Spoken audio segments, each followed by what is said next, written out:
বিসমিল্লাহির রহমানির রহিম।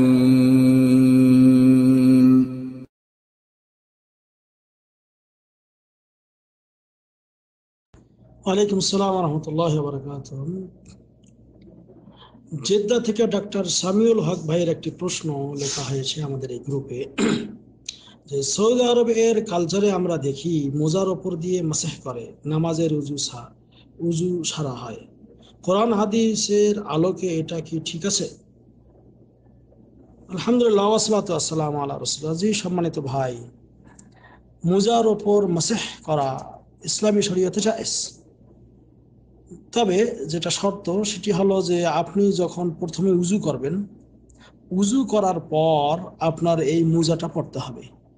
উজু করার পর যদি মোজা পরেন তাহলে এই মোজার উপর পরবর্তী মুকিম অবস্থায় একদিন এক রাত, আবার মোসাফের অবস্থায় 3 দিন 3 রাত পর্যন্ত আপনি মোজার উপর মাসেহ করতে পারবেন। সেটা চামড়ার মোজা হোক আর কাপড়ের মোজা হোক, উভয় অবস্থায় জায়েজ। কারণ হাদিসের একটি শব্দ রয়েছে, নবী করিম সাল্লাল্লাহু আলাইহি ওয়াসাল্লাম জাওরাবের উপর মাসেহ করেছেন। জাওরাব বলতে যেটা বোঝানো হয় সেটি হলো যে কাপড় বা কটন, তুলা ইত্যাদি দিয়ে তৈরি করা। আর একটা হলো খুফ। খুফ মানে যেটা চামড়ার মোজা।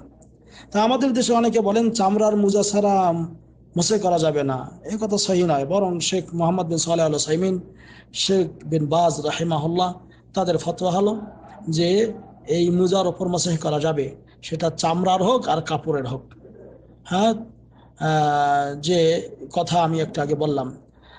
তবে মোজার উপর মাসেহ করা ক্ষেত্রে অবশ্যই আপনাকে যেটা শর্ত সেটা হলো অবশ্যই পবিত্র অবস্থায় পরিধান করতে হবে, এরপরে মোজার উপর মাসেহ করবেন। হ্যাঁ, যেমন এ ব্যাপারে একটা হাদিস রয়েছে মুগিরা বিন শুআবা থেকে, তিনি বলেন যে তাওয়াজ্জাআন নবী সাল্লাল্লাহু আলাইহি ওয়াসাল্লাম ওয়া মাসাহা আলাল জাওরাবাইন ওয়ান নাআলাইন, যে রাসূলুল্লাহ সাল্লাল্লাহু আলাইহি ওয়াসাল্লাম ওযু করার পর তিনি তার জাওরাব মানে মোজা এবং কাপড়ের যেটা মোজা এবং জুতার উপর মাসেহ করেছিলেন। হাদিসটি আহমদ, তিরমিজি, আবু দাউদ, ইবনে মাজায় বর্ণিত রয়েছে। এ ব্যাপারে একটা সহিহ মুসলিম হাদিস বর্ণিত রয়েছে যে আল্লাহ নবী সাল্লাল্লাহু আলাইহি ওয়াসাল্লাম আলী ইবনে আবি তালিব থেকে বর্ণিত, তিনি বলেন যে জাআলান নবী সাল্লাল্লাহু আলাইহি ওয়াসাল্লাম সালাসাতা আইয়াম ওয়া লায়ালিহিন্না লিল মুসাফির ওয়া ইয়াওমান ওয়া লাইলা লিল মুকিম, ইয়ানি ফিল মাসহি আলাল খুফাইন, রাওয়াহু মুসলিম। সহিহ মুসলিমে হাদিস বর্ণিত রয়েছে, হাদিস নম্বর 530। সেখানে বলা হয়েছে যে নবী করিম সাল্লাল্লাহু আলাইহি ওয়াসাল্লাম মুসাফিরের জন্য 3 দিন 3 রাত এবং মুকিমের জন্য 1 দিন 1 রাত এই মোজার উপর মাসেহ করার অনুমতি দিয়েছেন। কাজেই মোজার উপর মাসেহ করা আপনার আমার জন্য জায়েজ। তবে যদি আপনি পেশাব, পায়খানা ইত্যাদি কর্ম করেন তাহলে মোজার উপর পরবর্তীতে মাসেহ করতে পারবেন, এবং আপনার মোজার সময়টা শুরু হবে প্রথম মাসেহ যখন থেকে শুরু করবেন তখন থেকে নেক্সট 24 আওয়ার যদি আপনি অবস্থান করেন বাড়িতে, আর যদি 72 আওয়ার হবে অর্থাৎ 72 ঘন্টা যদি আপনি মুসাফির অবস্থায় থাকেন। তবে যদি এই অবস্থায় কেউ নাপাকি হয়ে যায়, নাপাক বলতে এখানে স্বপ্নদোষ হয়ে যায়, স্বামী স্ত্রী মিলামিশা করে, তখন আর মোজার উপর মাসেহ করা চলবে না। এই মোজার উপর মাসেহ করার ক্ষেত্রে অবশ্যই এমন পাতলা মিহি যেন মোজা না হয় যে শরীরের চামড়া দেখা যায়, এরকম না। তবে যদি আপনার এমন সাধারণ কাপড়, যেমন মানে লাইলনের কাপড় দিয়ে তৈরি করা যেগুলো মোজা, এগুলার উপর মাসেহ করা চলবে।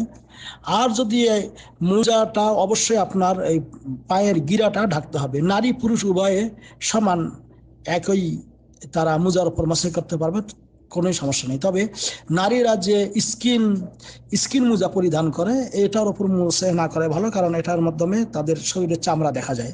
তবে একটু যদি ভারী হয় তাহলে সেখানেও মাসেহ করতে পারবে, কোনো সমস্যা নেই।